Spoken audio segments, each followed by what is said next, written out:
ملت من، قرآن من، کشور من، مملکت من. اگر جنگ تموم شد من تونستم برگردم. انقلاب پیشکسوتان جهادت که رهبر عزیز ما قربانیان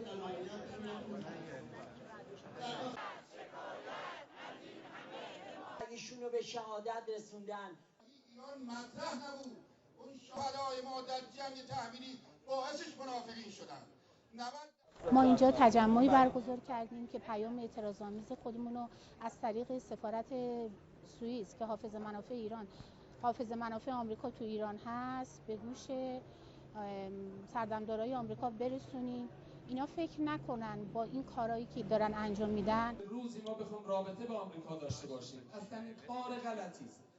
رابطه نهایی خواهند رسید تو همه دنیا. ببینید چه شاهرخ طهماسبی، محسن میرجلیلی خیلی معصومی داره، خیلی شبیه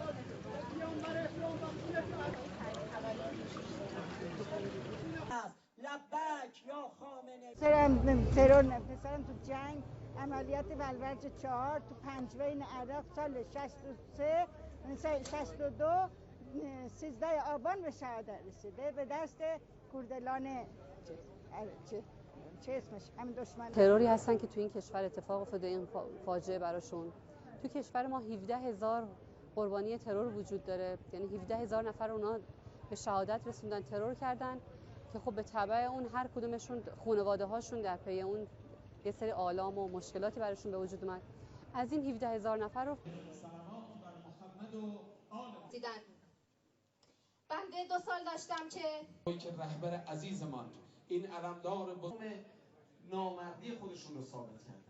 امروز دیگه دنیا بیدار شدن. چیزی که برای ما معنا و مفهوم دارد که سخت‌ترین فجیع بچه منو به شهادت رسونده بود. آره مبارزه با تروریسم، آهنین و زهراگین اینها در داخل ائمه و